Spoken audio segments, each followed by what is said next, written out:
All right. So I always take the first bullet because nobody likes to tell the first story. So I will tell the first story.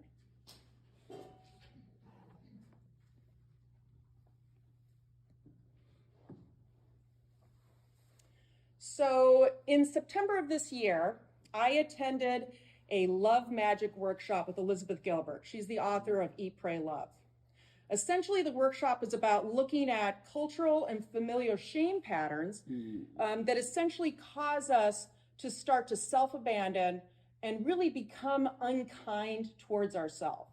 So the focus of the workshop was really about how do we develop a kinder, more gentler perspective towards ourselves. So one of the exercises was we had to write a story about a recent right time, right place experience. And I struggled. I literally couldn't think of anything that I had been in the right time, right place. So this past October, I returned to Estes Park, Colorado, after 28 years. I had been there right out of college. I led horseback rides into the Rocky Mountain National Park.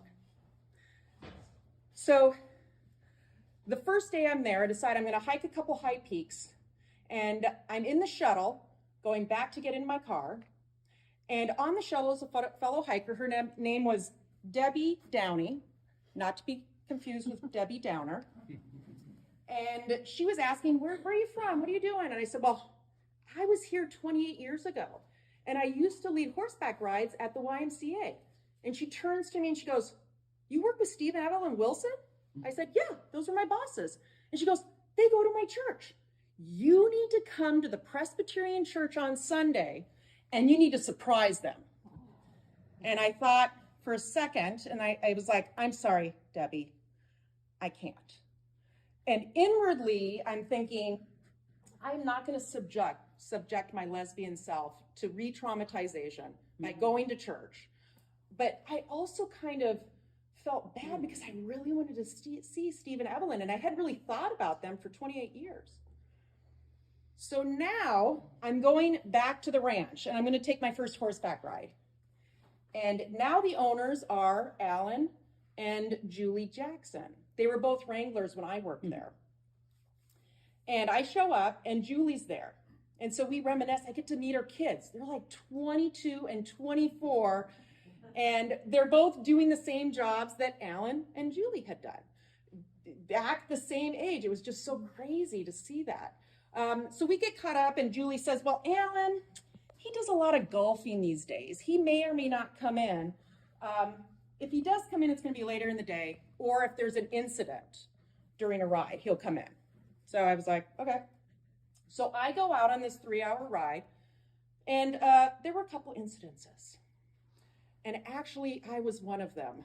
And so we're out on the trail, and this is during the elk season, where they're what's called the rut.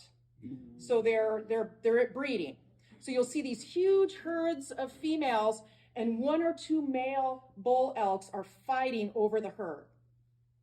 So I was excited. I really wanted to see some elk. So as we're riding along, we see a huge herd of elk. I'm so excited. I'm like that person. I'm grabbing my phone, and it falls out of my hand onto the trail. And I'm like horrified. And so I immediately broke the one rule that you're not supposed to break, which is do not get off your horse. I jump off my horse. I grab the phone. I jump back on the horse.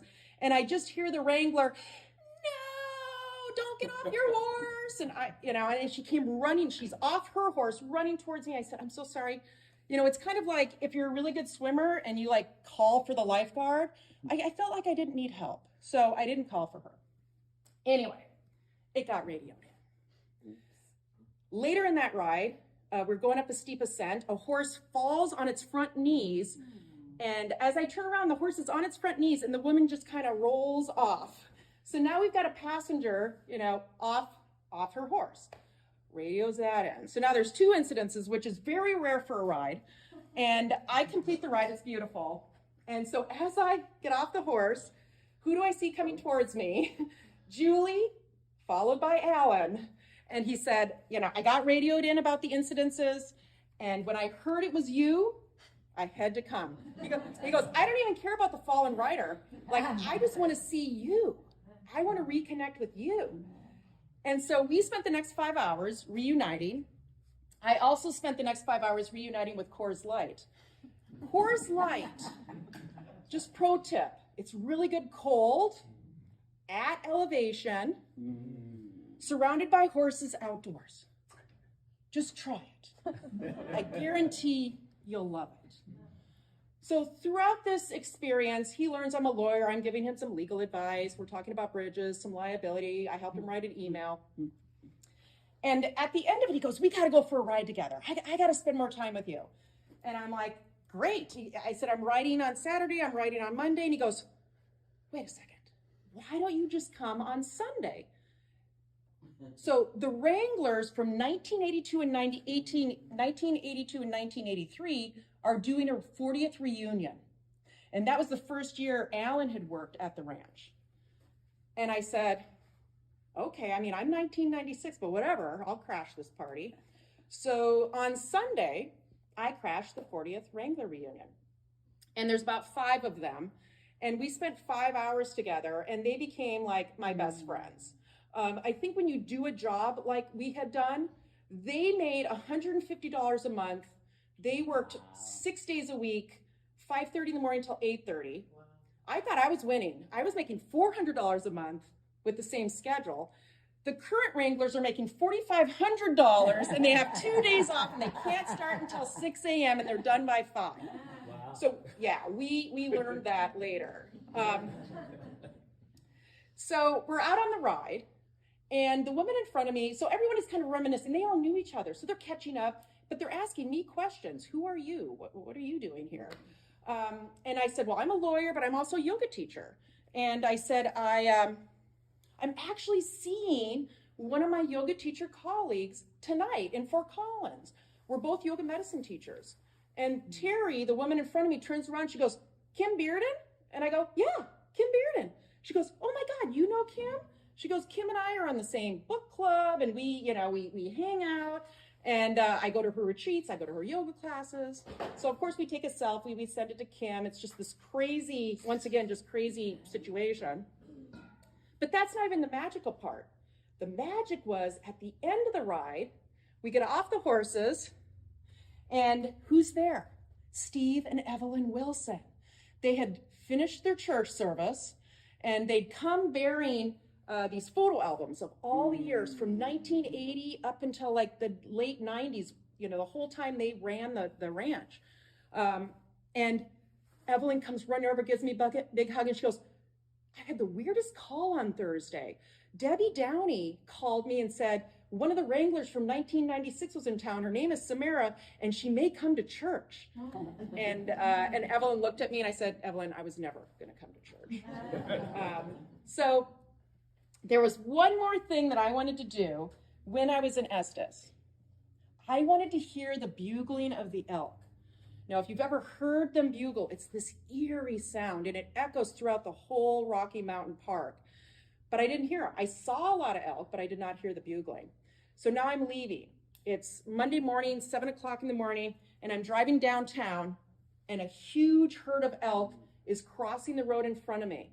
So I stopped, I rolled my windows down, and this huge bull elk slowly walks across in front of me. He comes around to my passenger door, he turns, he kind of looks at me, and he belts out the biggest bugle. My little Fiat shook. I almost shit. And I could see the fog coming out of his mouth.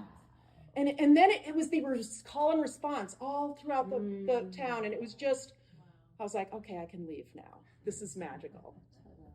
So I realized that I came back to Estes Park thinking I was reuniting with the place, but I was actually reuniting to the deepest part of myself.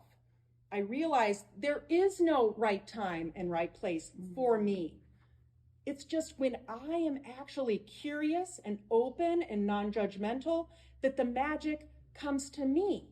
Anytime, any place. And actually there's like 10 more situations that happened during this experience that are just magical and synchronicity. So I hope all of you can kind of harness those same qualities tonight and make this a very magical evening. So thank you.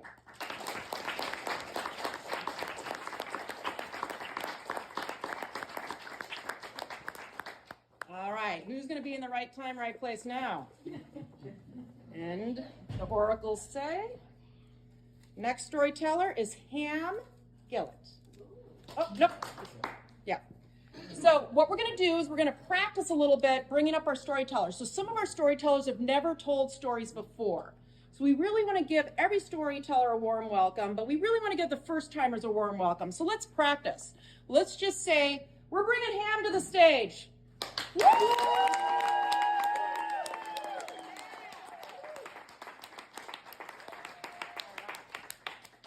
So my story, obviously, was Elizabeth Gilbert's Eat, Pray, Love.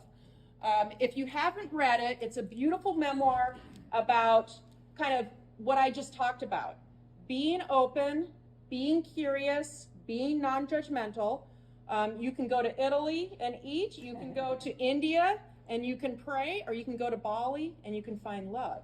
So it's a beautiful, obviously it was made into a movie. The books are always better. We're in a library. Well, we're not in a library, but we're adjacent to a library.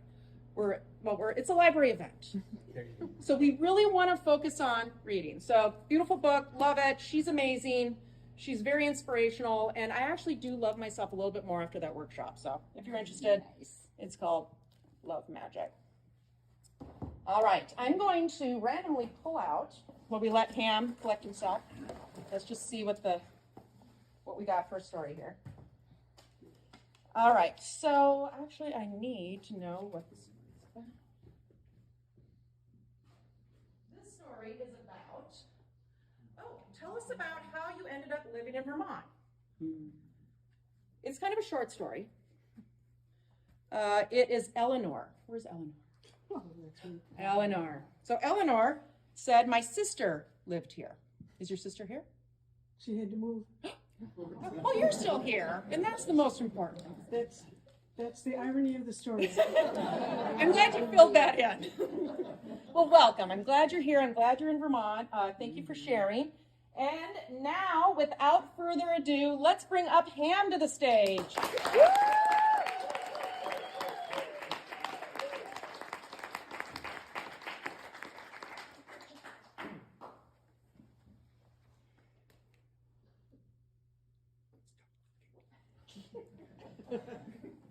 Hi, everybody. Hi. I grew up on a dirt road in South Woodstock, Vermont. Cows out to pasture, 115 people in my graduating class in high school. Small town guy. I ended up in the early 80s getting my MFA in acting at the University of North Carolina in Chapel Hill. My dance teacher, his name was Joy Javits. Her father happened to be the longtime U.S. Senator from New York, Jacob Javits, after whom the Javits Center was named in New York. Joy never pulled that name or anything, it's just that's who she was. And she had quite a different background than I did growing up. In my second year, she started dating a friend of mine who was in the first year, which caused a little stir in the program, but we all moved through it. And in my third year, Joy and David decided to get married. So they planned this big wedding in Chapel Hill, wedding, an outdoor wedding, and a dance and a celebration with this local bluegrass group, the Red Clay Ramblers. And I was planning to end my time in Chapel Hill for good, and I was going to fly back to Vermont for the summer, and then I was going to move to New York in the fall. So, and I was going to miss their wedding in Chapel Hill. So Joy's mother, Marion, who was a socialite and gave a lot of money to the arts. She lived in New York on the Upper East Side, and the senator lived in the Watergate Hotel in Manhattan. They led quite separate lives. So Marion announced that she would not be coming to the wedding. in Chapel Hill. And furthermore, she was not going to sanction the marriage until they agreed to have a rabbi and a Jewish ceremony in New York. So David and Joy said, all right, we'll do that. So my plan was, I left Chapel Hill, I flew to Indianapolis to visit some theater friends there. Then I was going to fly to New York and stay with some more theater friends in New York, and then go to Vermont. So I'm having dinner with my friend Tom in Indianapolis, and the phone rings, and it's Joy and David. And I'm pretty sure they were pretty stoned, or inebriated anyway. And they said, Marion won't let us get married unless we have a best man. Would you like to be the best man? And I said, well, I'm going to be at the wedding. That makes perfect sense. I'd be glad to do that. So I get to New York. The morning of the wedding, I get up. I put on my blue blazer, my button-down shirt, my striped tie, my Docksiders, and my Nantucket Reds. And if anybody knows what Nantucket Reds are, they're sort of a pinkish red pants that you see at a lot of cocktail parties on Nantucket and Martha's Vineyard. I was not one of those people. I don't know how I ended up with these pants. So I walk to the wedding. It's not very many blocks. And I get there, and there's a doorman in uniform, and he welcomes me. And I tell him why I'm there. And he ushers me to the elevator. And I go up in the elevator, and the elevator opens into the foyer of Marion's apartment. And she's standing there in a pink and white dress. I can picture her now. And she looked at me and she said, who are you? And I said, I'm Hamilton. I'm the best man. And I had spent the previous Thanksgiving with the entire Javits family in Chapel Hill, but never mind. Marion didn't recognize me. And then she looked at my clothes and she said, well, you can go down the hall and change. Oh. And I thought, okay, what am I going to change into? So she led me into the living room, which was gigantic. It was like the size of a small basketball court. Huge tall windows. Original Jasper Johns and Jackson Pollock, big paintings hanging on the wall, and then there's a balcony running across the width of the living room. And the living room is like 2 stories. And standing in the balcony is Zubin Mehta, who's the conductor of the of the New York Philharmonic, and a string quartet. So, and all the furniture's been moved, and so there were chairs set up, about 40 or 50 chairs all set up, with the chuppah next to the front. So I go in the back room, and the first person I see is my dear friend David, who's standing in the corner in his wedding suit looking like he'd been poisoned. So I gave him a big hug, and Joy's brother Josh, who's a lovely man, was there, and I said, Josh, Marion would like me to change. So he opens up this closet, and there's all these suits and clothing of the senators. And he hands me a dark blue suit. Now, Senator was not a big man. In my memory, he was about 5'6". And so I put the pants on. And they came up to about here on me. So I pulled the top down as far as I could without them falling off. So the crotch of the pants is somewhere between my knees and my own crotch. So, but they looked okay on the bottom. So I put the jacket on, and then the sleeves came up to here. And then Josh gets me a pair of the black shoes. The Senator's black shoes, he had at the most a size 9, and mine are 10 and a half.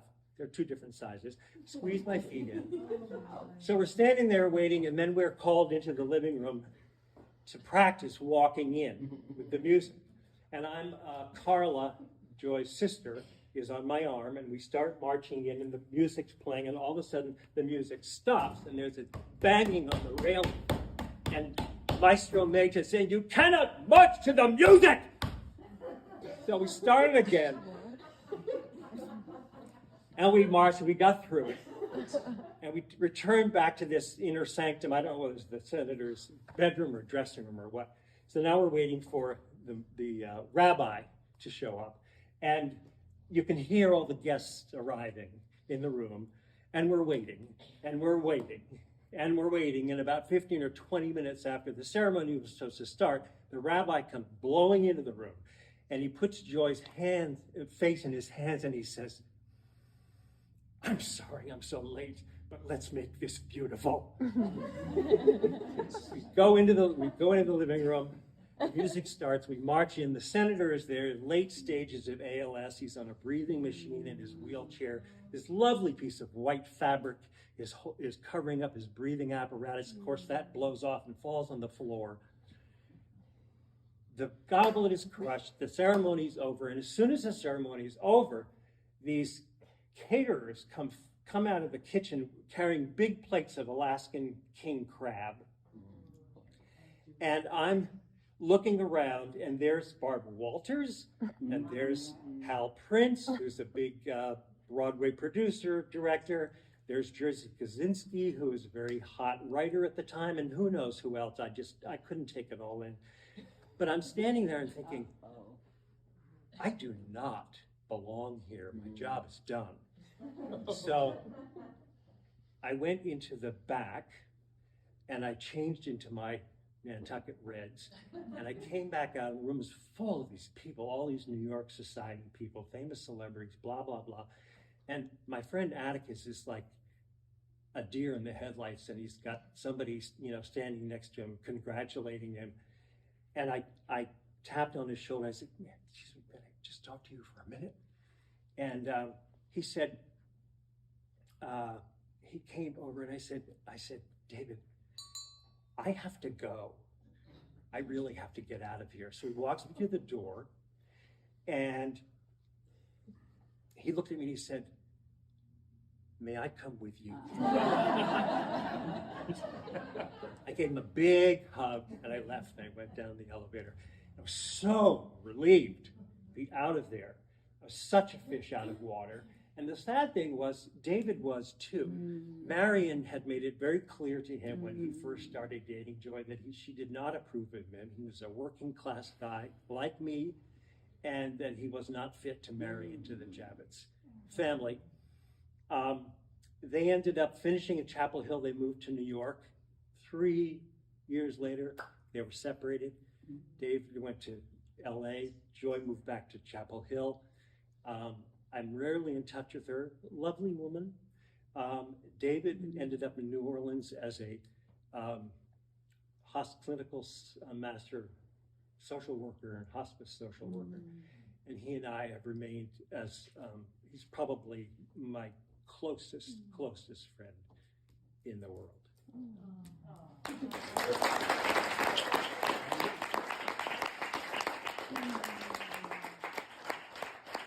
Do this? Okay, get the person. So next up is The winner is Barbara Ball.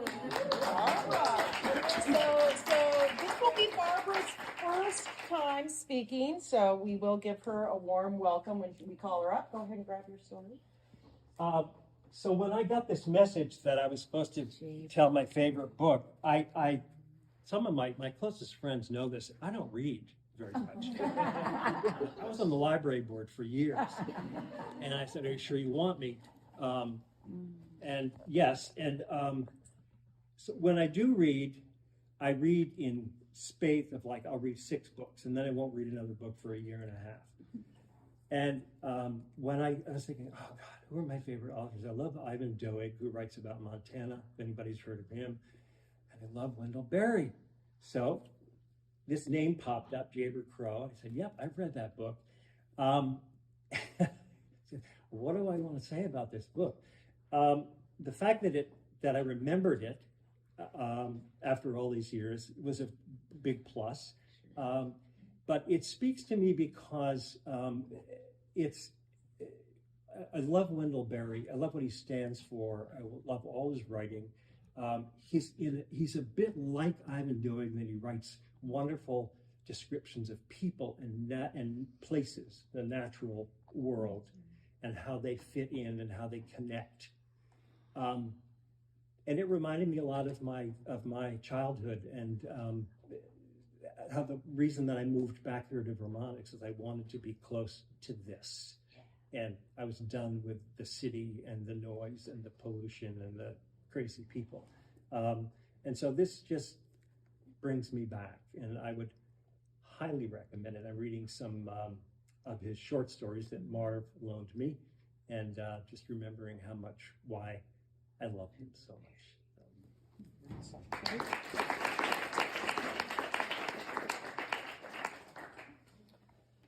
So before we bring Barbara to the stage, interestingly enough, the universe picked this story out. So tell us about a time when you met someone famous, and this is actually Ham.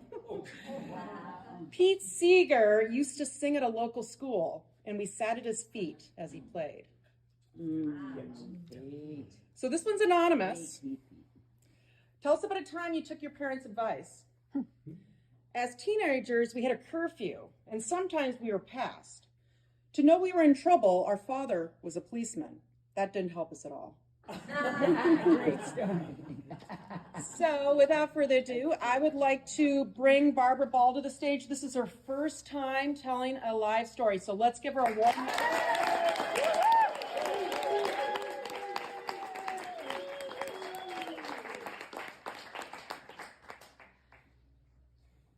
So, I was a senior in high school, and I'd already been accepted to a few colleges when I turned 18. And soon after that, I started working at Howard Johnson's in Springfield. Should I wait for the train to pass? Let me wait for You get a pass. You get a pass.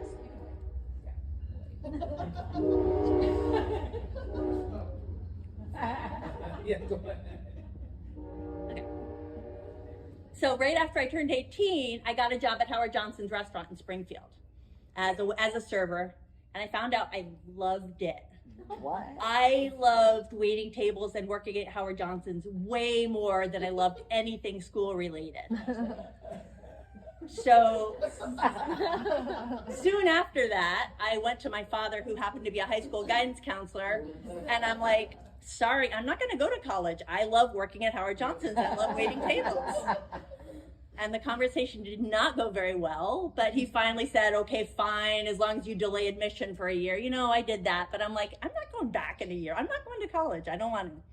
So when I graduated from high school, I started working there full time, and I just loved it. It was like the best summer ever. Like, it was a great job. Like, everyone working there was kind of my age. We all got along really well. We liked the work.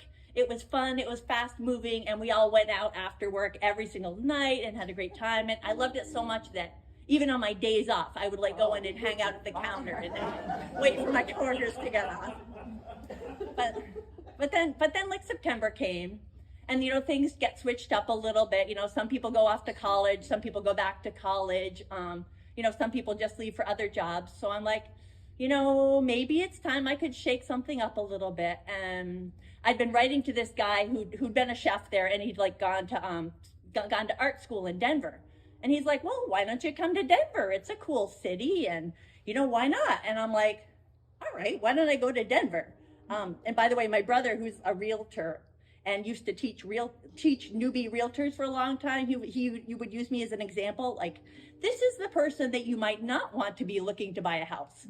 My sister Barbara said, I'm moving to Denver. And I said, oh, when? And she said, Tuesday. So anyway, so I was like psyched, and I got my boss at Howard Johnson to write me a recommendation letter. It was written by hand. I still have it. I checked. Yes, there was a Howard Johnson's in Denver. That was my plan. I packed up my 1975 Volkswagen Super Beetle. Not a great car, but the stereo system was fabulous. I had like $200 to my name. I packed everything up. I had my sound system. I had Journey playing for it, like, one day love will find you, great the chains that bind you. It was like the perfect soundtrack for a whole new life. This is awesome. So, and my plan was, like, I want to be in Denver immediately, so I'm not dilly-dallying across country. And also, like, I don't have money for hotels. So I'm like, I'm just going to drive straight through. I will stop for gas. I will stop to get meals. And I'm like, and I'll stop at Howard Johnson's the whole way across. So I can and I did that. And it was great. Everything was going great until I hit Kansas. And then it's like flat, wicked hot, monotonous, And suddenly, like, my Volkswagen Beetle, like, dies on the side of the road. And I'm like, you know, this is like the 80s. It's like way before cell phones. I'm like, eh. And I'm sitting there for a while. And then this like 18-wheeler pulls up behind me. And this like 40-year-old guy gets out. He's like, hey, you got car trouble. Hey, what's the problem? You know, it's probably just overheated. Why don't you hear you can come sit in my cab? It's nice and air conditioned. And I'll give you a soda. And I'm like, I'm like, okay. So I got my book because I was a reader, so I bring my book everywhere. I got my book and I went and sat in his truck. It was very cold, and like he gave me a cold Coca-Cola, and I'm like sitting there like feeling awkward, but I'm like, and he's like, hey, where are you from? Where are you going? Oh, you're going to Denver. You know, I could almost tow you with this truck, blah, blah, blah. He's like, how old are you? I'm 18. Oh, you know, my daughter's 18. Oh, okay. But then after a while, he's like, so you're looking really tired. You know, you should probably take a nap. You're so tired. I'm like, no, I'm fine. And he's like, there's a bed. You know, did you know that there's beds in 18-wheelers? Who knew? I did not know that then. And he like pulls aside the curtain like right behind us, and there's like this bed there. And I'm like, no, that's fine. No, I'm fine. He's like, no, really, you know, you look so tired. You'll feel so much better. And to be polite, I like went back and I'm like lying on his stupid bed, like reading my book, like, and I'm just like, oh, this is really awkward. And he's like, you know, well, maybe we can sleep together. And I'm like, no, like your daughter's my age. Why would you want to do that? And happily he took that for an answer. But then like, so, and I'm like, you know, maybe my car is good now. So I went out and he's like, oh, but I'll follow you just to make sure you're safe. You know. So, and my car started up, that was good. And it went like half an hour, everything's good. But then it started coughing again. So I coasted into this exit. I was right by the exit and I coasted right up to this truck stop and put into a parking space. And I'm walking in and I look out and I see his like truck driving up and I'm like, oh. So I went in, but there was like a bathroom, the women's bathroom. And luckily there was like a window so I could see his truck from in there. And I just like waited. And if, you know, looking back, it felt like it was an hour or 2 hours. I was just like waiting, making for his truck to leave. And it finally left. And I waited a little longer and then I went out and luckily, you know, it was cooler out. My car started. I made it all the way to the outskirts of Denver at like 4:30 in the morning when my oil light came on and wouldn't come off. So I had to wait an hour and a half for it to open. But then I got my gas, got my oil, drove to Denver, spent 3 months learning a lot. I got a job. I got a place to live. It was a really lonely 3 months. And then I ended up going back to Vermont. And when I turned 21, I decided I really wanted to go to college, and I enjoyed college and learned a lot more than most anyone I've talked to. And I never told anyone that story, like forever, because I was like so embarrassed, because I'm like, how could I, just to be polite, I would lie on some creepy guy's bed. So that's it.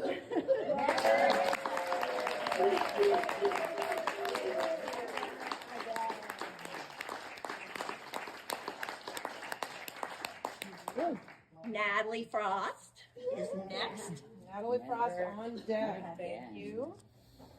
And this book, The Spirit Catches You When You Fall Down, I read it in the 90s. This book has stayed with me, and I was so glad to see it was re-released in 2012. This book is like Google Earth, where like it like really examines this like medical situation with this poor Hmong family and these doctors. And it looks at the huge, like, it looks like what happened in the Vietnam War and how the Hmong were part of it and then how they came to the U.S. But then it looks like who these doctors are and what their life is and who are these families and what their life is. And it's a tragic story that, like, tears your heart, but it's just so wonderful that you just, like, love everyone in it. And it's just, like, it's an amazing book. Thank you.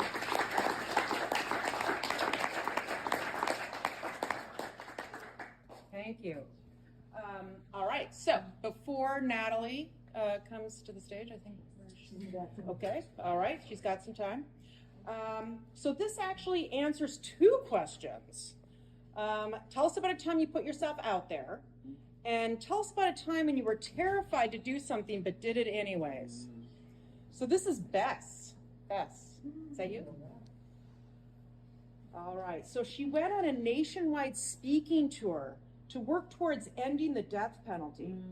Public speaking is and was one of her biggest fears. Wow, impressive. I think you should tell a story about that experience. I would love to hear about it. All right, 16. What was your favorite celebration as a child? So this is Sue's. Where's Sue's? Sue's. I hope I pronounced this right. It's the Williga Polish Christmas Eve dinner. Regalia. I'll just take your word for it. I don't know if I can say that word. It begins when the first star appears in the evening sky.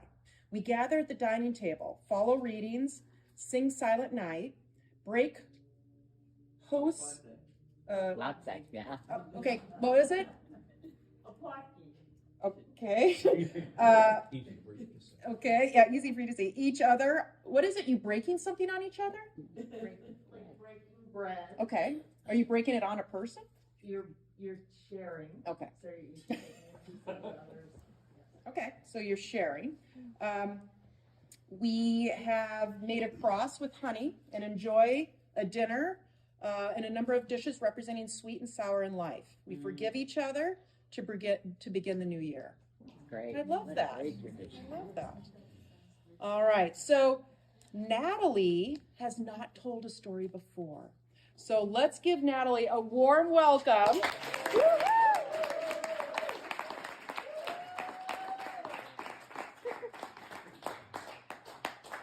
One February morning, I woke up and decided I was going to hike the Appalachian Trail. I had 6 weeks to prepare. I'm gathering things together. I knew nothing about doing it except that I had this dream for doing it. So I'm getting things together and thinking, oh, I can't do this. I can do this. I can't do this. Yes, I can. Oh, I'm not ready. I'm ready. I'm not ready. I'll never be ready. Well, so just do it. Don't quit before you even set foot on the trail. So I went around telling everyone, I am doing this hike. So intention is very powerful. Intention and then leads to action.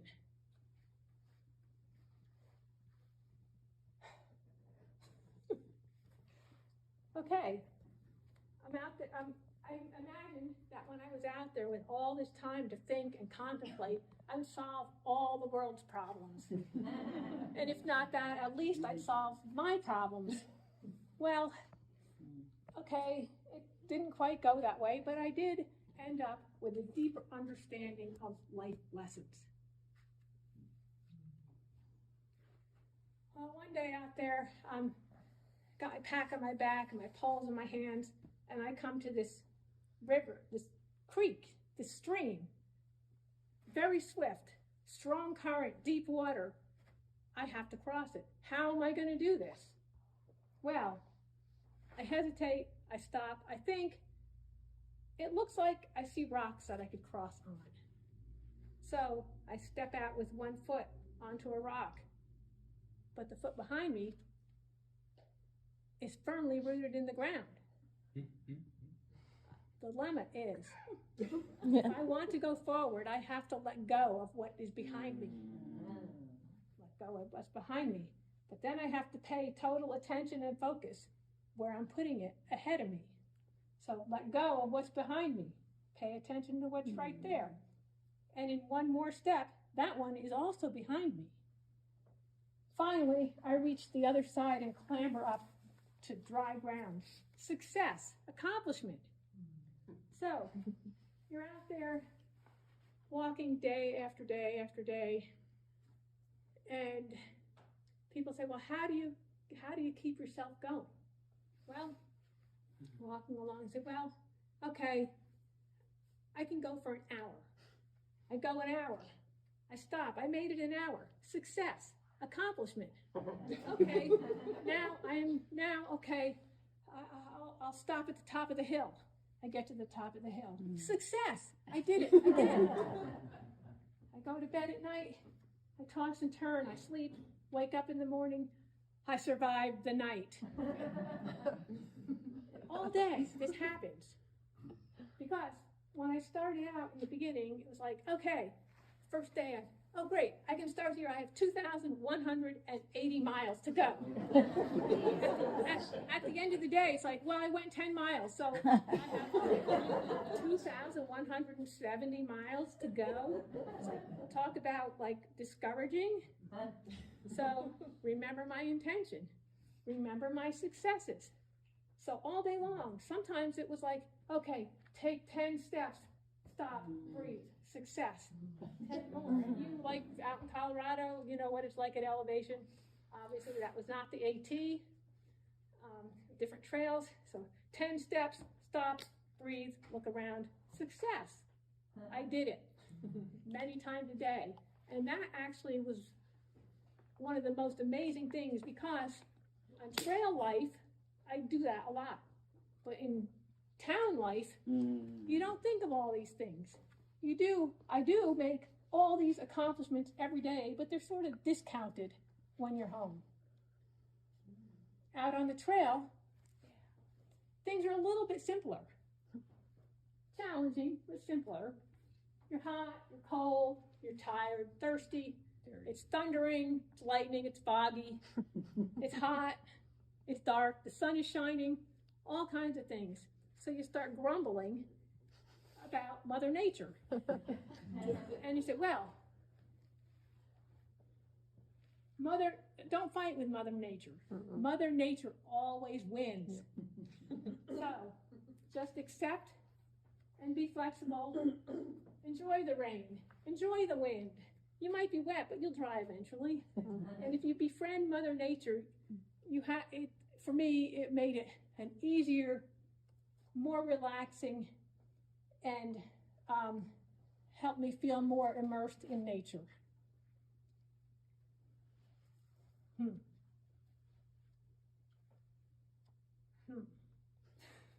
Okay, now let's see. What else happens? Sometimes you like just get in the zone and you don't think about anything. And you're just walking along, and then all of a sudden you realize, oh, I'm supposed to be talking about this, right?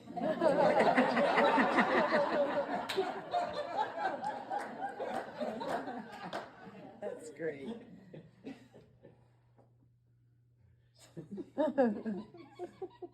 So, how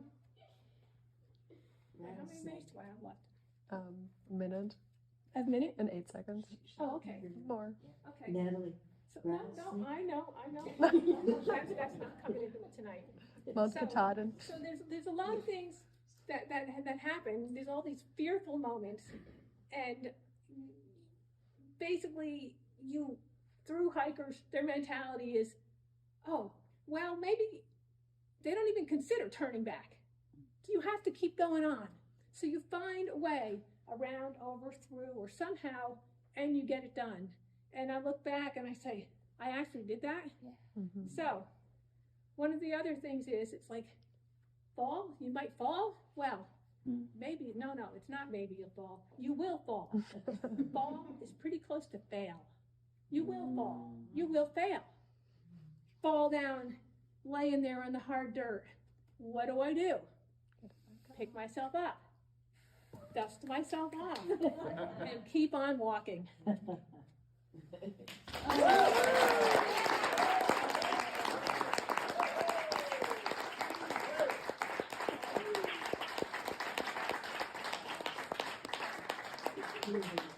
So this will be the last storyteller before intermission. I want to make sure I get one, not more than one. Larissa, go. Larissa's on deck. Larissa's on deck. Okay. All right. So now I'm supposed to talk about a book? Yep. Where's your book? Oh, is this the one you asked me about the other night? Which one should I pick? Which one did you? I didn't know it had anything to do with tonight, so. It's just whatever your favorite book is. Doesn't have to do with what you. This was my favorite at the moment I was reading it, okay? And when she talked about it, it popped into my mind. A Man Called Ove by Frederick Bachman. So, has anybody read this one? Yeah. Okay. This was like so good because this poor guy, and he's like, has totally no intention of interacting with people or of being nice. And he created such a difference in the entire world of all his neighbors and animals and enemies. It's a great story. Awesome, thank you.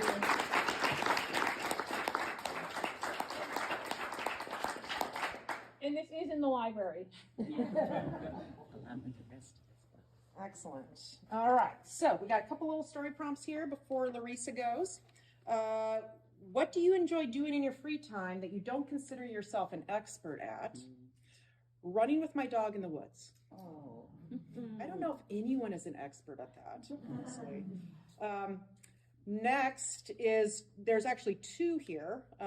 So Paula, where's Paula? Oh, Paula's got two. Tell us about how you ended up living in Vermont.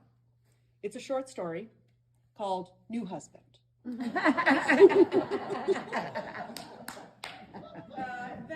tell us about when you met someone famous. Obama and Hillary in 2008 in Unity, New Hampshire as presidential candidates. Wow. This hand. Both? Wow. Can I touch it? They're not making eye contact, of course, but With the when handshake? Obama came along, I said, "Good luck, cutie," and he looked up. You said good luck, cutie? Oh, I did.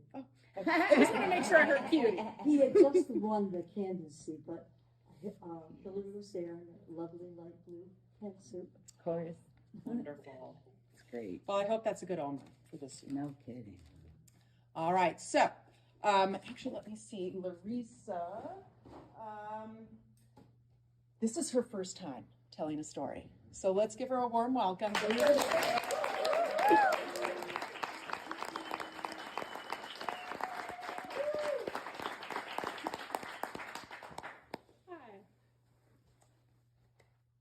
I spent a few years living on a wilderness commune, and I have so many stories from there that I would like to tell, but I can fit hardly any of them into 6 minutes. So I chose one that I'm going to tell tonight about walking home at night.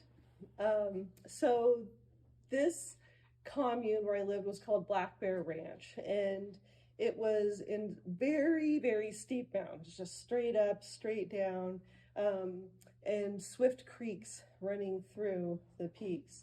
The Black Bear Ranch was an old mining town, and the main house that we called our home and where it was the center of activity there was, you know, where a couple creeks came together, and there was about 9 different cabins spread out, mostly along the creeks, one of them in the meadow, except for my cabin was called the Upper Gulch, and it was way up on the slope. It was way the furthest one out because nobody wanted to live up there, because the fact is you have to walk home at night, right, to this little cabin. It was barely bigger than a single bed, but it was home. And it was a place to sleep, and I didn't mind the hike. It was about a mile maybe from the house. So there was 2 cabins up there, and there was a lower gulch too. So there was the gulch crew, you know, would be the last ones in main house. Everyone else had drifted to bed, and we would all be sitting there like, like kind of falling asleep. Like, okay, does anyone have a light? And it was okay because you needed. There was 3 paths home. There was an upper, a lower, and a middle. And there was a few different considerations that one had to make when you were deciding which path to take. One was who is with you or not with you. The other one was what the weather is doing. The other one is how tired you are. And the last but not least one is, do you have a light? And so the answer, you know, 8 times out of 10 was no, we did not have a light because we were on a wilderness commune, and to get to the store was a real hassle, and nobody had money, and so there wasn't very many batteries or flashlights or candles. So you know, okay, you know, so I was good at walking in the dark. I learned, you know, how to do that. It's, you know, you just there's a firm ground, and then there's soft ground, and you don't step there. And then whenever you get to the and it's soft, nope, get your foot back where it's firm. Okay, you keep going, nope. And you get there, just stay on the firm ground, And so if you took the lower path, that was best because there's a road. And so, you have a little wandering room and then there's light, stars. There's a little opening in the trees in the forest, so you can kind of walk like this. And you knew, oh, there's lights here, that's my direction. So, but this one night that I'm trying to tell you about, I'm walking home and there's a snowstorm. And I was alone and I didn't have any light. And so I was walking the road and that was fine. I had already walked this path hundreds of times by now. And this is the road path. This is easy, right? So no problem. I don't know where everybody else was. Maybe they slept in main house. You could do that. You didn't have to be an idiot and walk home to your cabin. You could there's beds in the upstairs, extra beds, So, but no, I'm pretty stubborn. So I wanted to go home and I made it to where you're on the road and then you have to go straight up to the gulch now. I don't know exactly how you figure that out somehow. You figure it out, but I was on it. I was going up to the gulch and I couldn't tell quite where I was. So I pulled out, the magic thing that you had the bic lighter. You flick the bic when you're really lost and you can't tell, you don't have lights, but everyone just secreted away a big lighter. That was your secret weapon. And so I flicked the bic, but all I could see was thousands of snowflakes. Mm-hmm. Big snowflakes, big white snowflakes filling every inch of air. And so all the landmarks were now disguised. I couldn't tell any tree, nothing looked familiar. You couldn't tell, in the path, it's not like firm, soft anymore. It was all snow. And, so I just wandered for a long time. And what else was I going to do? Nobody knew. No one's going to come looking for me, I walk home all the time. Nobody was going to look for me. So I just wandered for hours or I don't know, until eventually, and every once in a while I'd pull out the bic again and try it, but it was like snowflakes. And so it was just kind of wandering through the dark and the snow for a long time. Like this, you don't want to hit the trees, And so eventually I found this fallen down tree. And I recognized that tree because it had fallen down recently. And from my cabin, I knew from my cabin, it was like to the northeast, on the slope where this tree was. So I was like, okay, I know this tree. So I just closed my eyes and oriented myself to where I know the cabin must be from this fallen tree. It's there, And so through the dark, slippery, I was quite up the hill, I was up the steep hill from my cabin. But eventually I found it. I got there. I found the cabin somehow, through the dark, slippery snow, and I felt around to it until I got inside and I slept. And in the morning, when I woke up, I could see, some of my tracks, where I had gone, and I had gone all around my cabin. Sometimes I was like within 6 inches of it, and I had gone all around. I was like just wandering, like I'm gonna bump into my cabin eventually, and I'm so glad that I did, and that, and it just made me think about how. Sometimes we're wandering in the dark, in the darkest of darks, and we don't have a light, and we're wandering. We don't know where we are, and just to to take heart, because a lot of times what we're looking for, it might be right under our nose, and you're almost there. Keep going. That's great. That's my story.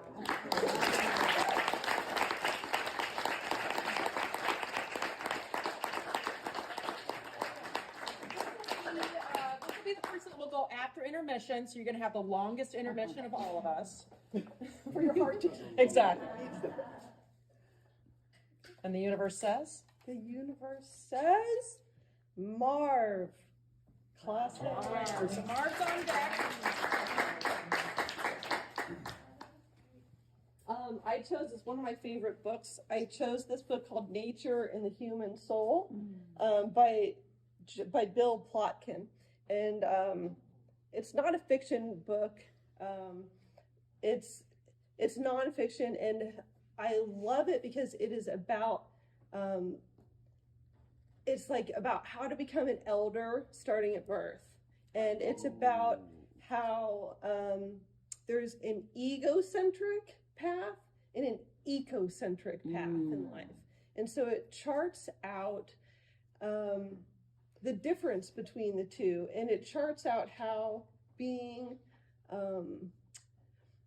how the industrial growth society model, of consumerism and capitalism, how that creates adolescence, perpetual adolescence in a lot of people. And it outlines how making nature and the soul as central to our development, how that is the model that we followed for most of humanity's existence, and how what the exact steps are. So it's really interesting. It's a very dense book, but I find it indispensable in raising a child, and in raising myself, and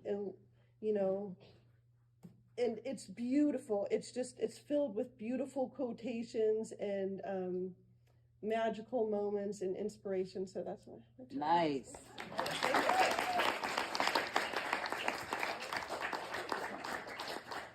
So we'll take a brief intermission. We'll come back at 7:20. You'll hear the bell ringing. So you can check out the book. You all have heard of cabin fever, right? How about teepee fever? Teepee fever is worse, and I'm going to tell you about that. When I was in my 20s, I worked at a camp, and there was a couple of big teepees there. And at the end of the summer, I went to the director and I said, "Hey, Jess, what do you do with these teepees when camp's not in session?" He said, "Well, we pack them up and store them." And he said, "Why?" And I said, "Well, I was wondering if I could borrow one of them." Borrow? What would you do with it? I said, "Live in it." And he kind of smiled. He's like, "I think that could work." And he helped me cut new poles. It was canvas.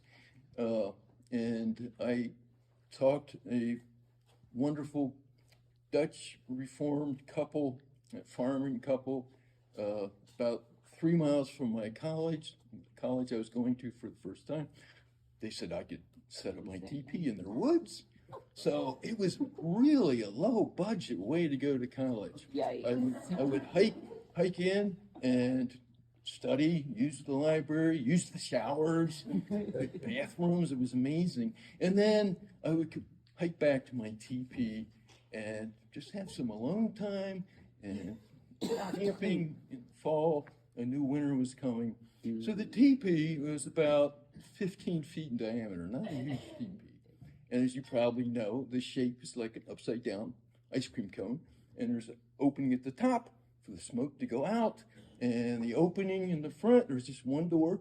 It's about this big, right down at the ground level. That's how you go in and out. And there's no windows, obviously. And I was enjoying this life, this mix. And one day, somebody shows up. Jan, but an acquaintance of mine I met him in Georgia. Didn't know him real well. We got along fine. He just showed up, and I said, "Jan, what are you doing? Hi." He said, "I heard you're living in the teepee. I'm going to move in with you." I said, "Okay." I was brought up to be polite and welcoming, So he moved in with me, and I went to college, and he found a job, and we got along pretty well.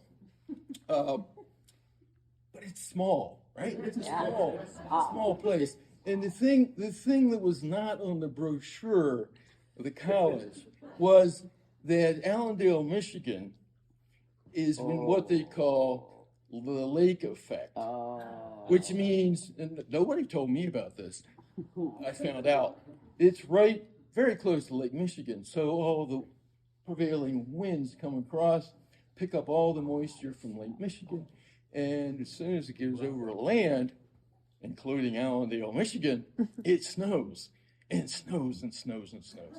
A lot of snow. And, but, I love the outdoors. I love nature. and Jan and I were getting along pretty well. There's a few moments that I remember first. I remember the first time I realized that living in a teepee is really like living in a chimney or a smokehouse. I was sitting, I went to watch a movie and people started filling in, and you know, people 4 rows away from me, and it's like, hey, do you smell smoke? Smell smoke? I was getting kind of alarmed. I was looking around, where's the smoke? We're gonna get evacuated. I really want to see this movie, and then I'm like, and it all passed. So that's one of the first. Another first, as we get further into the winter, one morning, it got really warm in there when we had the fire going, a little stove. But the fire would go out at night, and in the morning we'd start from scratch, whatever degrees it was. We'd start another fire, warm up. One first I clearly remember as I got up, I put on my leather boots. I tried to put on my leather boots. My feet didn't fit in them. There was no give. They were frozen solid. Like, oh, I gotta warm them up, thaw them out. Another first, not too long after that, was my refrigerator was, I dug a hole and put a metal garbage can down in the ground and had like a lid. And I said, oh, I had a nice fire going, got the skillet out, gonna have an egg. Got an egg out, crack it, thunk. Like, what? Thunk. It was frozen solid. So I had to peel off. You ever peel a frozen egg? You should try it. One little piece at a time, and they're perfect egg shape. And I put it on the skillet, and it just slowly melted. And it cooked up real good. Real good. Well, as I said, Jan and I were getting along fairly well. But as the winter went on, we kind of were getting on each other's nerves a little bit, as you can imagine. This is what teepee fever is.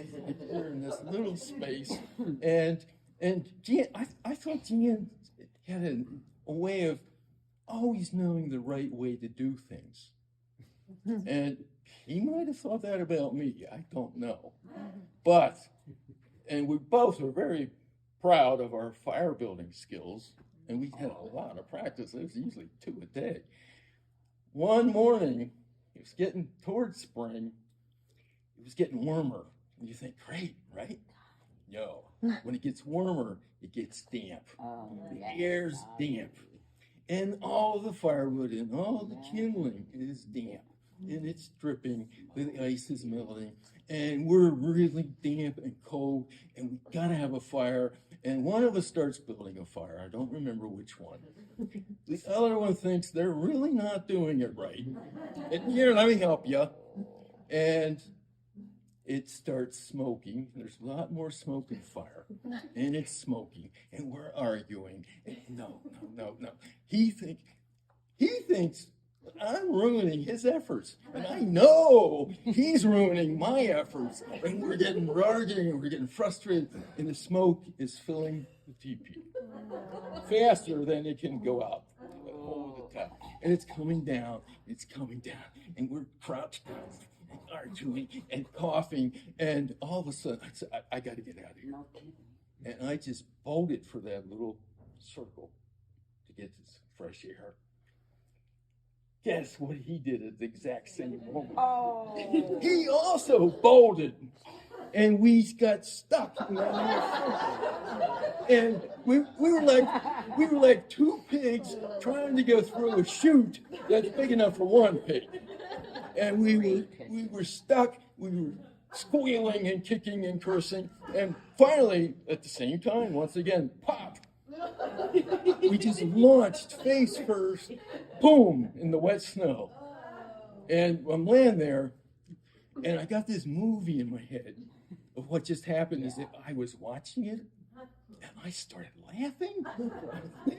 I was laughing, and Jan whips his head around. We're both still laying flat on our faces. He looks at me, what's so funny? And I said, if you're gonna laugh later, you might as well laugh now. And he stared at me, a little grin, and he started laughing. Both of us were laughing, rolling around in the wet snow, laughing, rolled back on our backs, looking up at the gray sky, laughing, and we finally got ourselves back together and went inside, and very calmly, together, built a nice fire. So that really became one of my mottos. It's, you know, it's kind of up on the refrigerator for a while. If you're gonna laugh later, you might as well laugh now. Because so many times, something happens in the morning, we're frustrated, everything's going wrong. By dinner time, we're telling it as a funny story. Sometimes it takes a week or a month, sometimes 3 years before it's a funny story. And my philosophy is, if you're gonna laugh later, laugh now. I like it.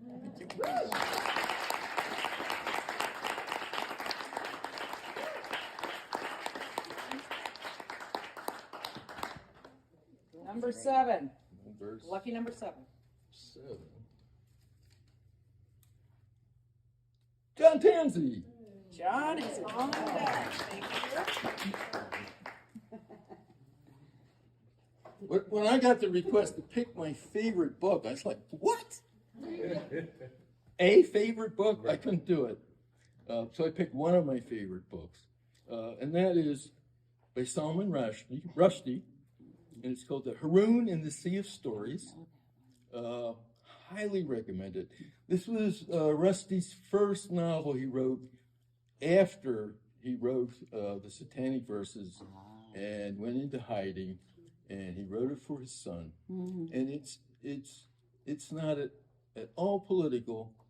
It's like a fairy tale or Indian fable, fantasy kind of book.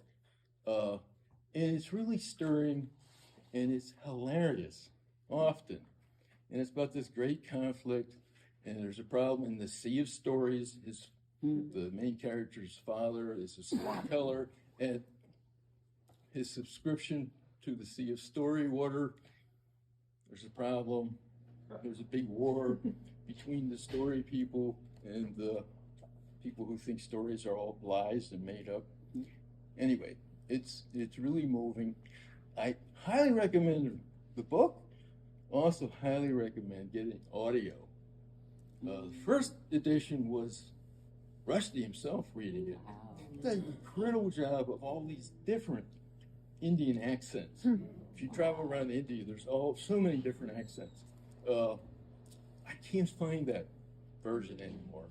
Wish I could find our copy. But there's a new version out by an actor who's really good. So check it out. Awesome. Thank you.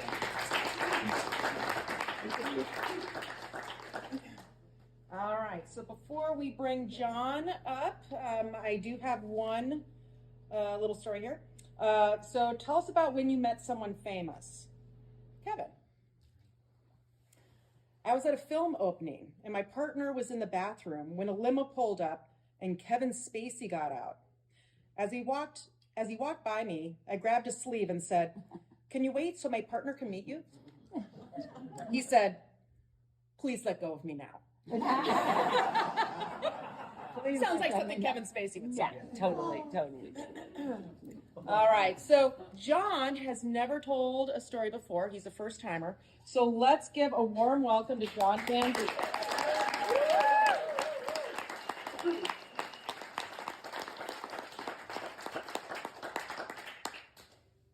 So have any of you ever had somebody that you didn't know come up to you and ask you, "Are you from Iran?" No. I have just once. I'll tell that story. It was between 1998 and 2000. I was living in Bangladesh, in Dhaka, Bangladesh, with my family. My two youngest children, my youngest son and daughter, were about a late elementary school age, and I was working for Peace Corps. There was a small expatriate staff from the U.S. that had gone into open a program for Peace Corps. And so it was involved setting up, hiring local staff, getting an office set up, residences, and all the operational details for supporting volunteers throughout the country. Bangladesh is a poor, predominantly poor Muslim country in South Asia. Was the second predominantly Muslim country I worked in. Just before moving to Bangladesh, we lived in Tashkent, Uzbekistan for 2.5 years, working for Peace Corps also. And so, and Bangladesh is, it's interesting, it's completely surrounded almost by India, to the west, to the north, to the east. There's a little bit of land border with Burma on the southeast, and then it's the Bay of Bengal and the South and Indian Ocean below where it's situated. Well, as part of the staff, one of the things we're doing, one day we decided that we needed to get a television set in VCR for the office. And so I hopped in a vehicle, or Mitsubishi Pajero is what we use, with a Peace Corps driver and a member of the administrative staff. And we were going to go down to the stadium electronics market. And the Peace Corps office was situated at the northern tip of Dhaka. And it was about a 45-minute drive into a more centrally located part of the city. So we set out to do that. I'd never been there before. And driving down through, past the airport and more into the city, in Bangladesh, you just see this mix of vehicles, trucks, buses, rickshaws, people, carts, everything. And it's all colorful and loud and kind of crazy in a really neat way. And so we made our way down into the city, and then as we entered the market, and it's called the Banghu Bandhu Stadium, and it was named after one of the founders of modern Bangladesh. And the market is right adjacent to the stadium that was built to house cricket matches, and then later converted to be a multi-purpose stadium that houses the Bangladesh national soccer team. So, coming into a stadium parking lot, basically. And so we drove into the parking lot, which was adjacent to the stadium, and it was the market.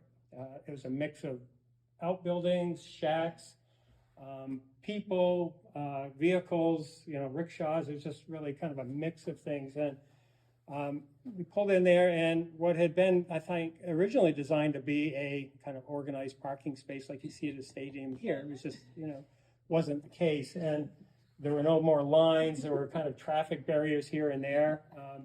So we parked, found a place to park, and the Peace Corps driver and staff person went off to look for the equipment. I didn't go with them for a couple of reasons. One, somebody needed to watch the vehicle. Two, if I was to go, the price would be much higher because everything was negotiable, and I was perceived to be a wealthy foreigner there. And the third reason is they had to really search, because this is a market that mixed, genuine name brand electronics with counterfeit goods and with name brands stamped all over them and looked very convincing. So they went off to do that, and I stood there and just enjoyed the mix of people. There were people dressed in, Western business casual, like me. There's people dressed in more native Shalwar kameez, and I'll talk about that in a little bit. And then like rickshaw drivers would be wearing a button-down long-sleeve shirt with a swath of cloth wrapped around them and tied.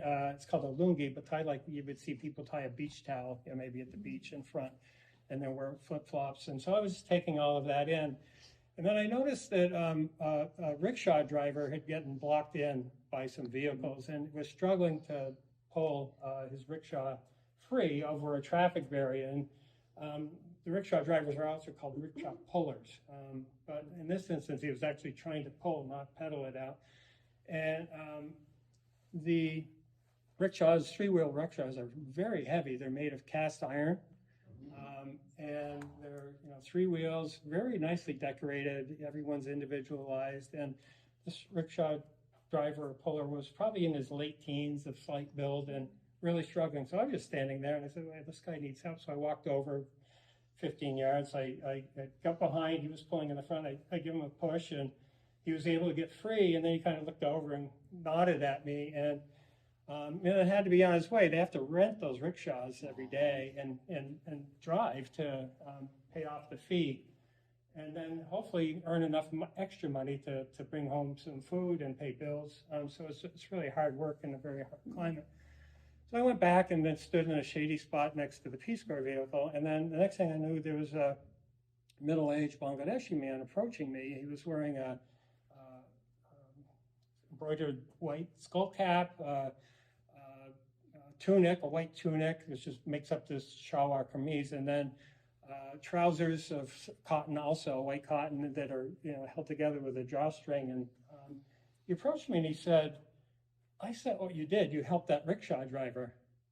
And I said, "Yeah, He goes, "Well, you're a very nice man." And I said, "Well, I didn't do anything out of the ordinary. I think I needed help. I went over, but I said, you're welcome." And he goes, "Well, nobody around here would do that." And I think he was inferring to the fact there's stratified society, like it is in many countries, including the U.S. It may be viewed in different ways, but he said nobody around here would do that. And the rickshaw drivers were at the lower end of the perceived socioeconomic scale. And he said, "You're a nice man." And he goes, "Are you from Iran?" And I said, "No, I'm from the United States." And he said, "Well, thank you," and kind of appreciate it. Then he just left, shook my hand and left. And then I think of this a lot because, I think that in helping somebody like that is kind of the humane thing to do, but it also taught me a lesson that you never know who's watching. And, you could be making a positive impression on somebody without even knowing it. And then, I later came across the quote that's attributed to Mark Twain, and it's basically, it says, "Do the right thing. It will gratify some people and astonish the rest." Lovely.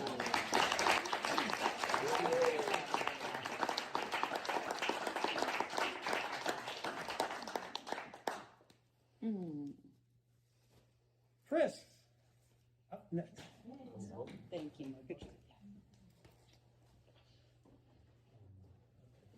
The book I selected is Cleopatra, A Life by Stacy Schiff. I read this maybe about 5 years ago, and anytime somebody asks me, "Do you have a book to recommend?" this is the book. I just love this. It's historical fiction. It's incredibly well written. It reads like a novel.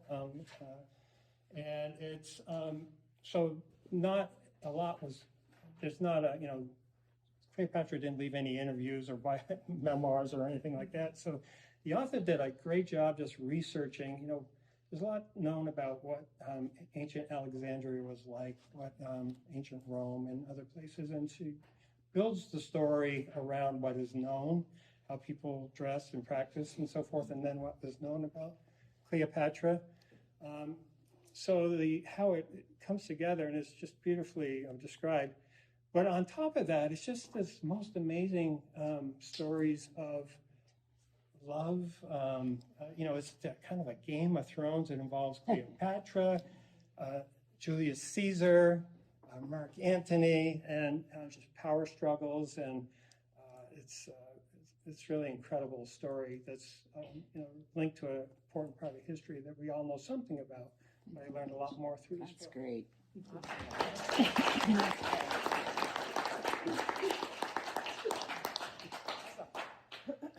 All right, so before Chris comes up, I have another audience story. This is, tell us about a time when you were terrified to do something but did it anyways. And this is Julia. When I was 18 years old, I went to watch some new friends skydive. These friends happened to be Guinness World Record holders in the most skydive jumps. My goal was just to watch, but they convinced me to jump by putting me in the outfit. They go over basic moves and shove me into the plane. I jumped and I survived. And now she's here to time. All right, so Chris has never told a story before as well.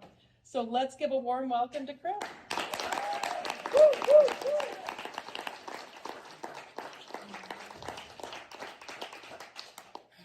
So, was a wonderful day. What a day! I'm standing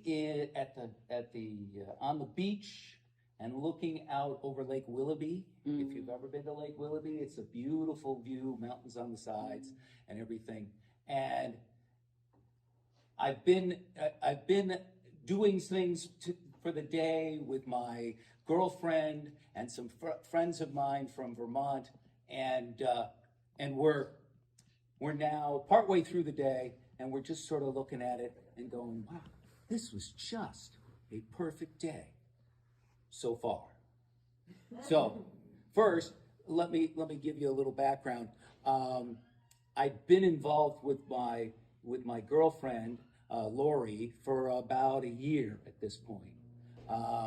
She and I had met at a conference in California, and we started out doing the let's visit here and come back and see each other and get together for weekends and stuff like that. It wasn't really very serious or anything like that.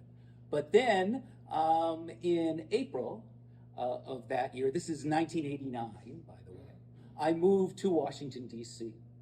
to seek my fortune. And it was both my career fortune and my relationship fortune. So Lori had actually encouraged me to move to Washington, D.C.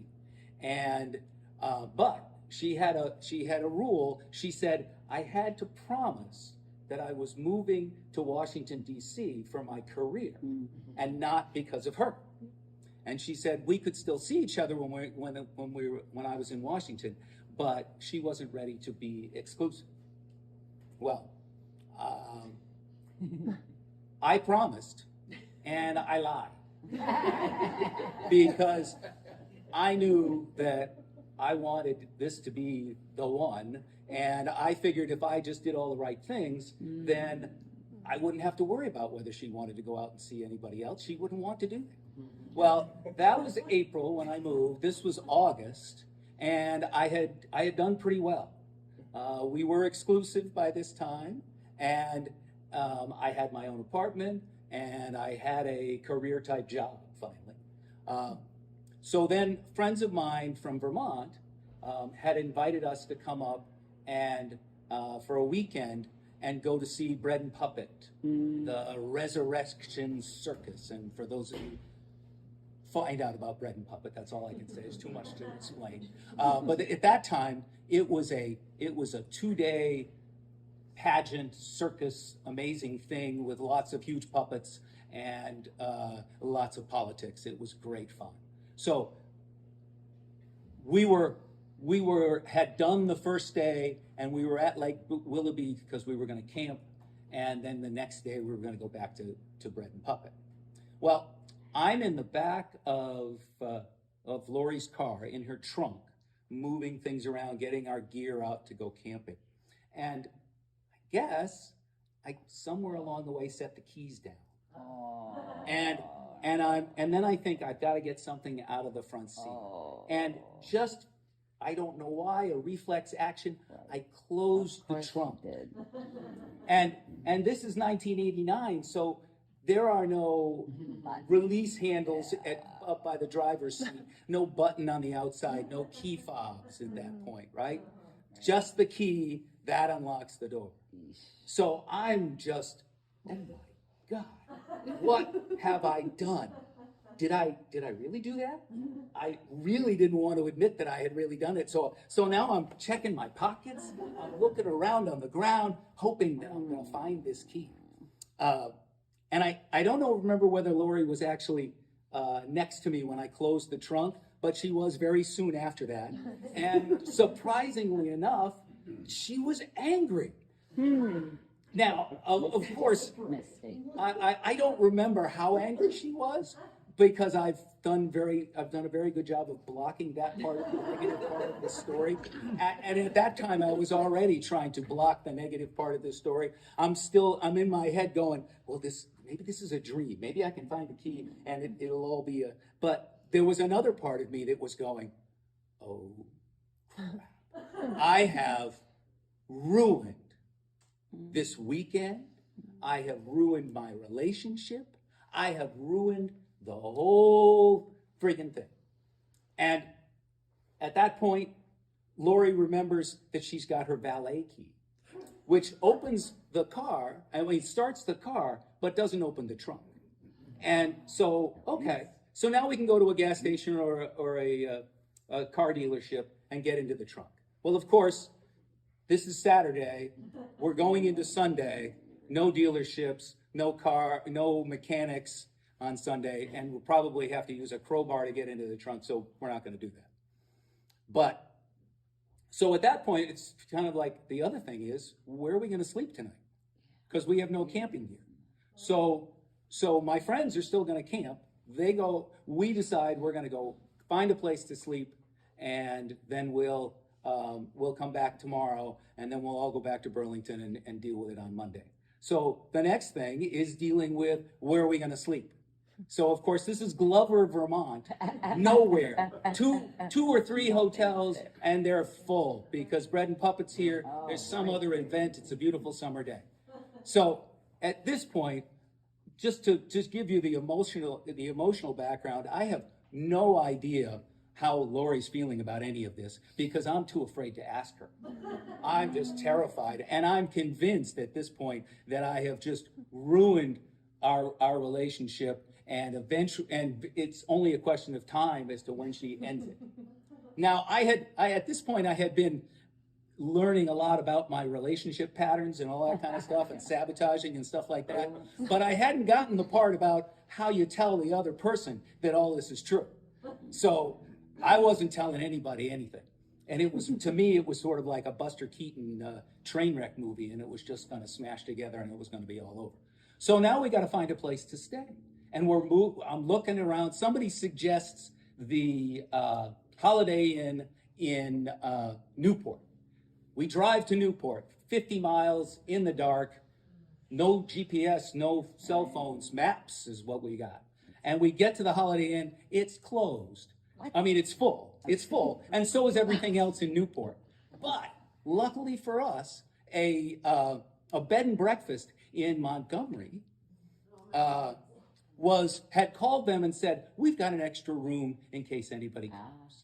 So it's like, yes, we call them up, we rush to Montgomery, which is like another hour away from where we are on windy roads and everything else. And we find this bed and breakfast. It's a nice little farm in the middle of nowhere, but it's nicely done, and the people are wonderful. They've waited up for us because we got there, and I don't know when. And they had a toothbrush and toothpaste for us because all that's still locked in the trunk, right?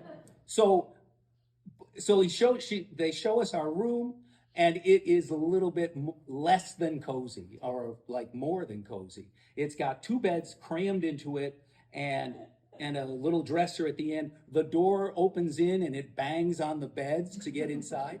So we get settled in, we sit down on the bed, we're talking to each other about what this day has been like and all the ups and downs.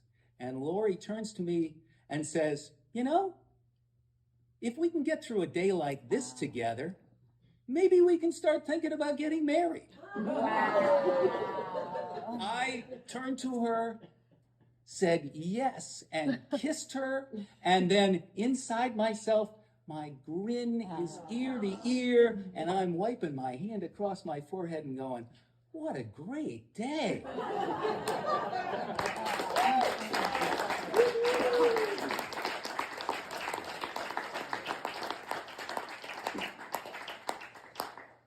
All right, number 9. Number 9 is Karen.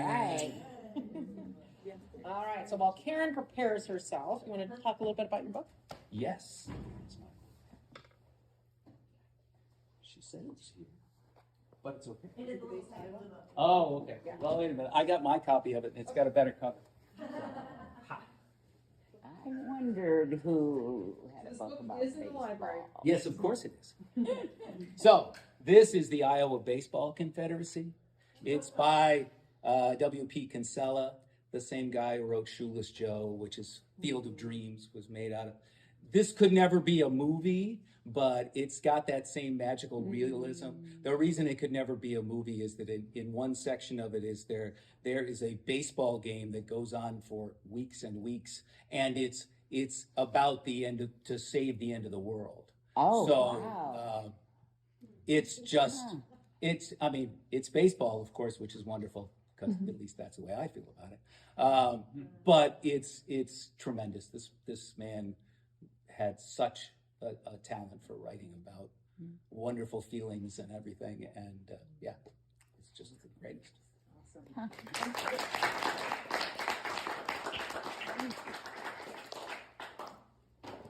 All right, so before we bring Karen up on the stage, I have one final little prompt here. Oh, this is funny. Tell us about a time when you got in the most trouble with your parents. This is my story. I forgot that I put this in there. So I was bouncing a basketball in the back patio, and it hit this metal corner. It was the top of where we threw the wood into the furnace. It hit the corner and went up and hit a picture window about twice the size of that. It was probably 10 feet wide by 6 feet tall, and it just hit right in the middle, and the whole thing just exploded. And I recall I hated my brother at that time, and I just hugged him, and I go, oh my God, what are we gonna do? And he goes, what are we gonna do? We are not doing anything. You're gonna tell them that you just broke that. So yeah, I immediately started crying, and I got spanked and had to pick rocks out of the field for that.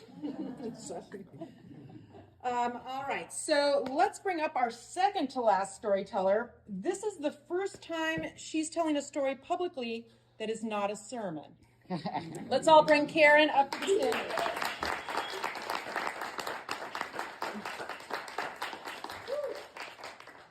So my husband and I moved to Vermont in 2010. I was called as the pastor at Bradford United Church of Christ, a good ways up the river.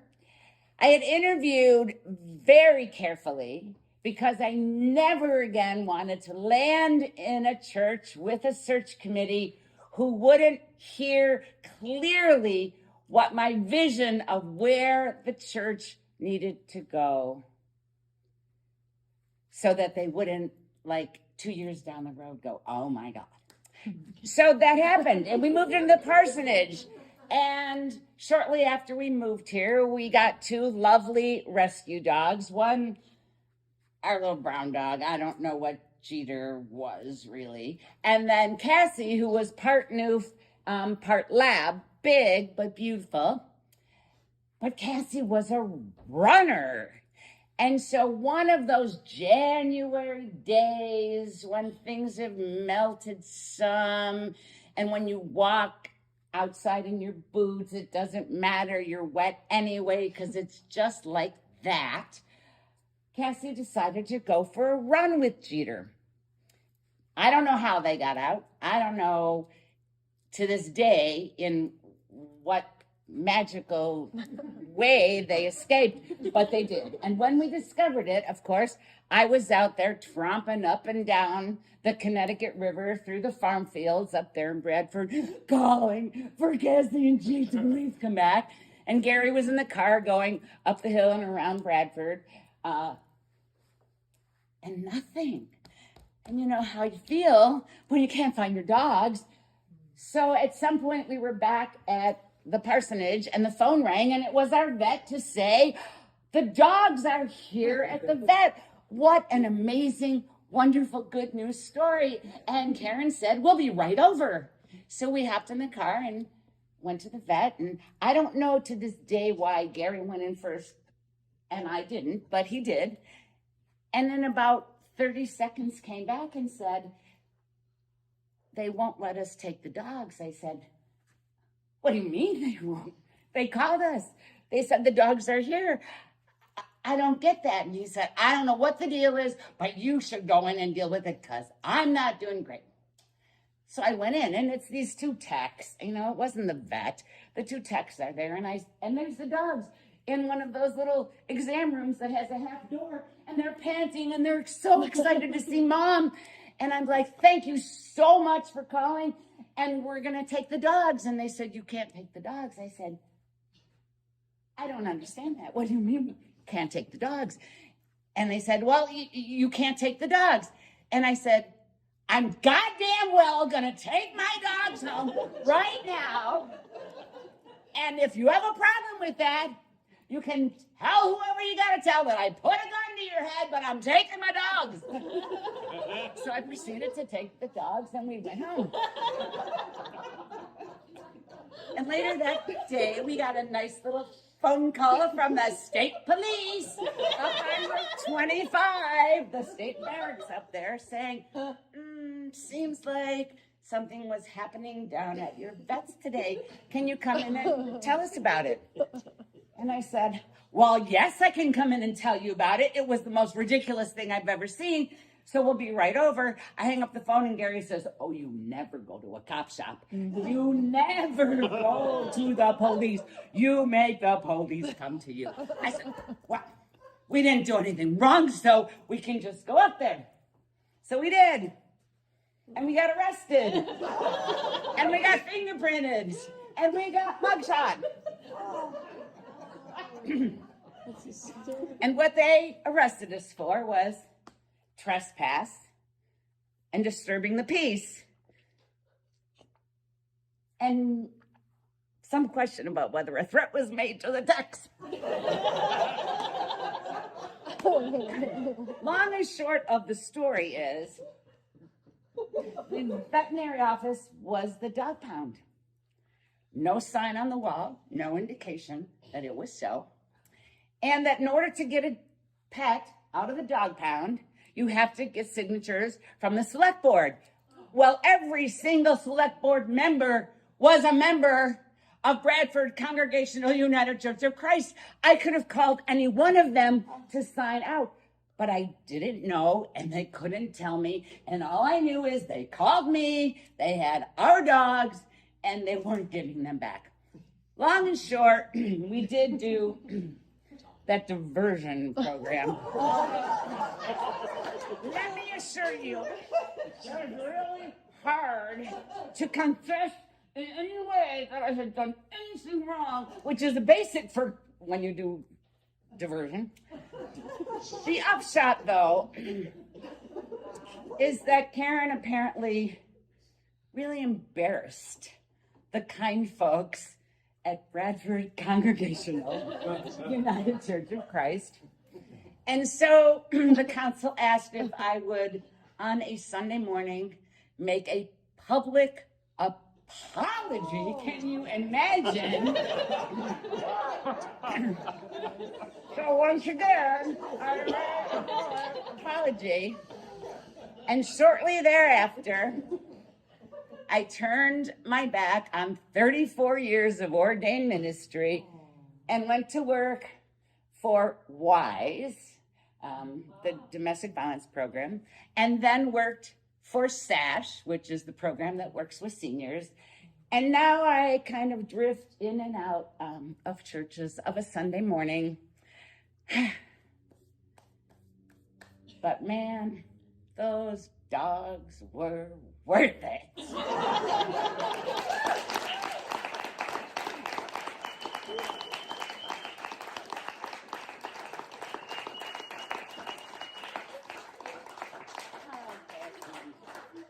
So Kevin is our last, obviously you know that.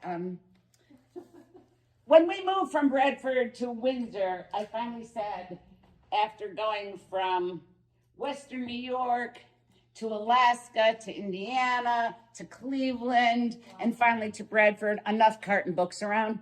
So I got rid of a bunch of them and said, I will never buy another novel again. I will just go to the library until I read the Overstory. And then I had to buy it so I could read it again and again. It's part fantasy, but it's really grounded in this stuff that I never knew before about how maybe, in fact, the trees will save us. So, my favorite book.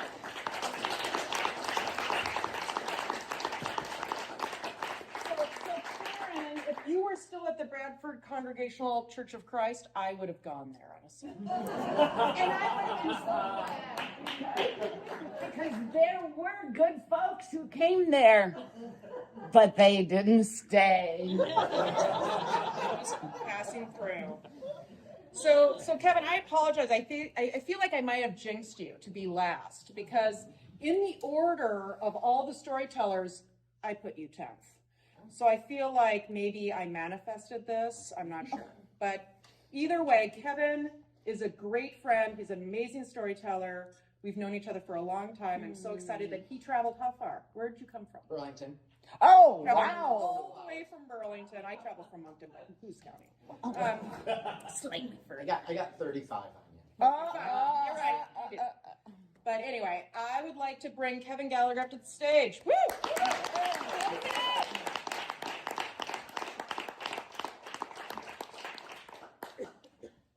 Last week, I had a 24-year-old young woman in my office sobbing.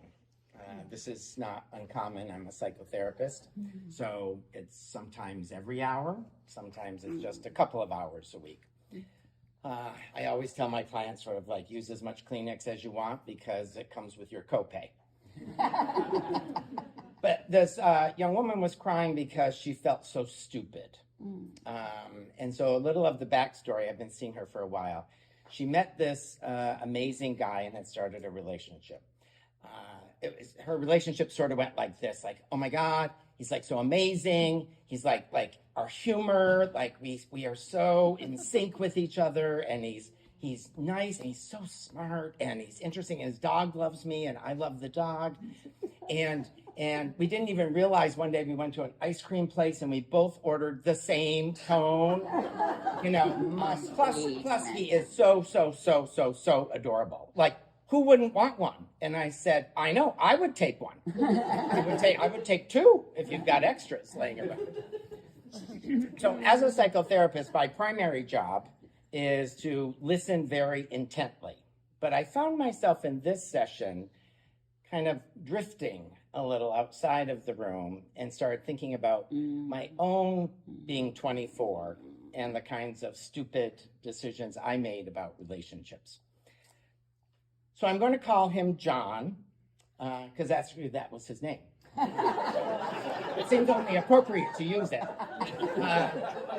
John was about 8 years older than I was. Very, very smart, very successful, well-heeled and well-connected in New York City. He actually had and I was in Vermont at the time, he was in New York. He had the biggest apartment that I had ever seen in New York at that time. You know, I was out of college, so we all lived in closets, you know, and some of my friends actually were living in closets within the closet back then. It was sort of massive. And I realized it was big because he entertained a lot of celebrities and politicians. So he needed a lot of space, had a grand piano and a bunch of other stuff. But the magic carpet that kept this relationship going was something called People's Express. Anyone remember People's Express? Yes. So for you young folks, it was a very discount airline. Like, take Spirit Airline and sort of think Spirit would have been first class on Swiss Air. Wow. Yeah. And I don't even think you made reservations because there weren't computers or anything. You just went to the airport and you stood in line. And then they opened the doors and it was general seating. And then when you sat down, there was no beverage cart or anything. They would come up the middle aisle and take your payment. And it was all credit cards. You remember the credit card machines? Yeah. Cha-ching, cha-ching, you know, and you get the top slip. And so, but it was $29 to New York, dollar return. Wow. Yes, and they used to have Burlington to London, $99 a dollar return. You know, so I would go frequently, you know, to New York because why not? I mean, sometimes even for the night, and because that's how much I was in love. You know, that's how important this relationship was. I mean, John was the kind of, he was the kind of guy that like, I would get up, you know, on Sunday morning and come downstairs. Oh yeah, because it's that big of an apartment. It has an upstairs and a downstairs. Come downstairs and there'd be this trio of musicians in tuxedos playing classical music. And we'd sit in our robes and, you know, drink coffee and eat croissants and scones and read the New York Times, and then I'd get ready to go to the airport to come back to Burlington. So you'd think that, you know, I mean, I thought I had died and gotten to heaven, but you'd think that that would have been enough to woo me. But what really won me over was one night we were crawling into bed and he turned off the light and he whispered, "What do you think?" And I said, "What do I think about what?" And he goes, "The ceiling." And I said, "Well, you know, I can't see anything without my glasses."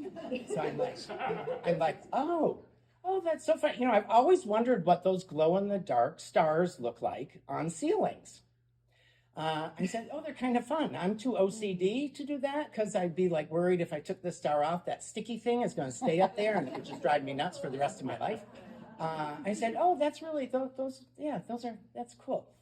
And he said, "Well, as a surprise, I went to the Hayden Planetarium and met with some researchers, and we figured out the constellation the night you were born. And I replicated it on the ceiling. It took me 2 weeks." And I said, "John," like, "oh, you're going to make me cry." I'm like, that is the most romantic thing I think I've ever heard of, much less experience. I said, "That is beautiful." I said, "My mother's never even been that beautiful." Like, that is, I just can't believe it.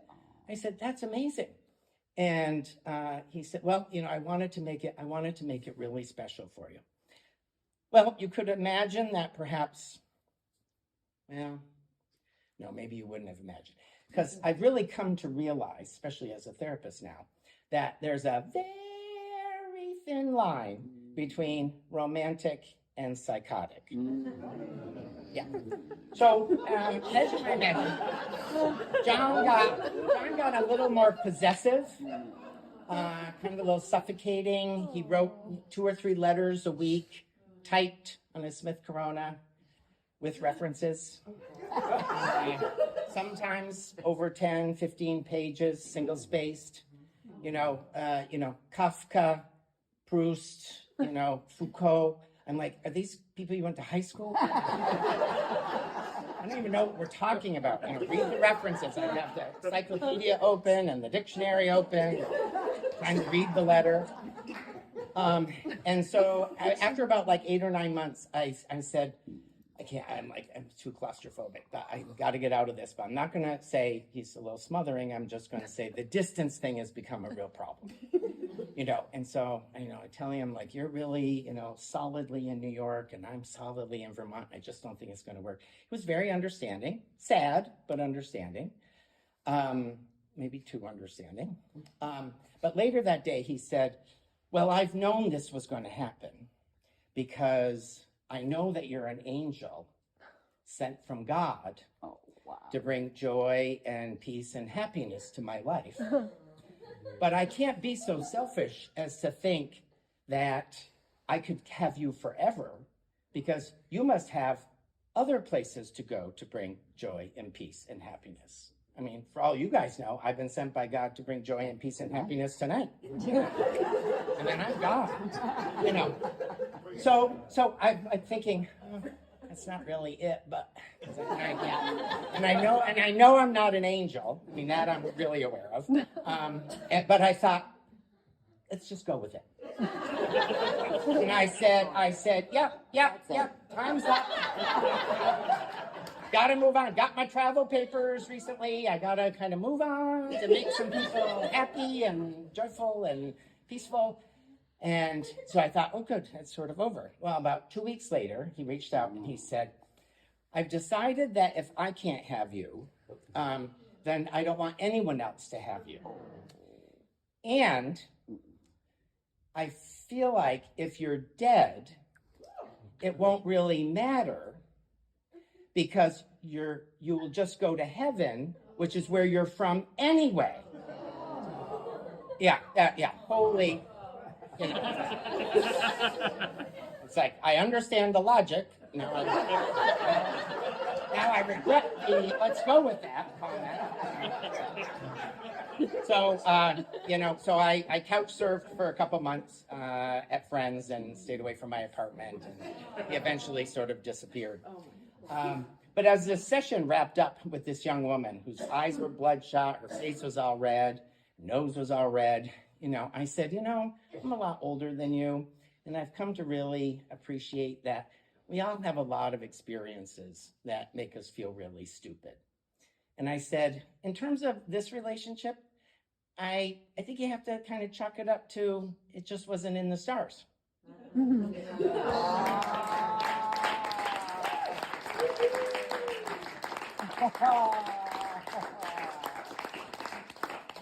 So my book is Sandwich by Catherine Newman.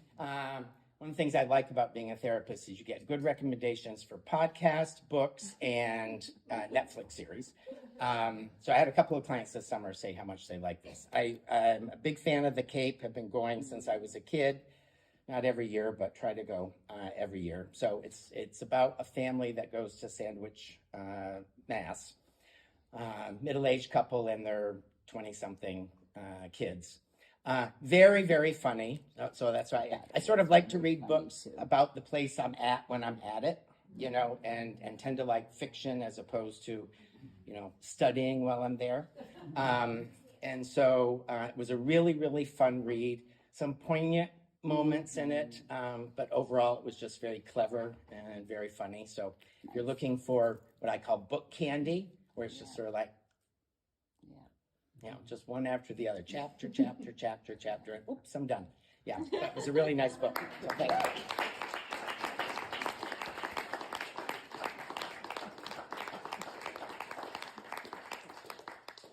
All right, so that wraps up the third storytelling event. There are two more.